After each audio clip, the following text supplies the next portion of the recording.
Hi everyone, এটা ছিল আমার জন্মদিনের সকালবেলা। আর আমি প্রত্যেক রোববারের মতো চলে গেছিলাম সকালবেলায় ক্লাস করাতে আমার স্টুডেন্টদেরকে। আমি একটা ইনস্টিটিউটে কম্পিউটার পড়াই এবং ওখানে গিয়ে ওদেরকে ক্লাস করানোর পর আমার দিদির মেয়ের সাথে আমি বাড়ি ফিরলাম। বাড়ি ফেরার পথে মা বলেছিল মিষ্টি কিনে আনতে, তো মিষ্টি কিনা হয়ে যাওয়ার পর ওকে একটু ফ্রুটি খাওয়ালাম। আমার ক্লাস কমপ্লিট হয়ে গেছে। আমি বিগত 3.5 ঘন্টা বাড়িতে ছিলাম না, এখন আমি বাড়ি যাচ্ছি আমার দিদি মেয়ের সাথে। দেখা যাক বাড়িতে কি হচ্ছে। দেন বাড়ি ফেরার পর ঠাকুরকে পুজো দিলাম। পুজো কমপ্লিট করার পর মা বলেছিল যে তোকে জল মিষ্টি খাইয়ে আশীর্বাদ করা হবে, দেন খাওয়া দাওয়া হবে এভরিথিং দুপুরবেলা।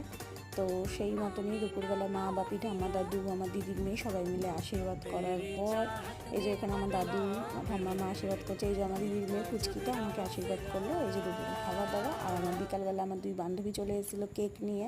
দেন এটা কেক কাটিংয়ের ভিডিও। আর থ্যাংক ইউ সকলকে এত এত ভালোবাসা দেওয়ার জন্য।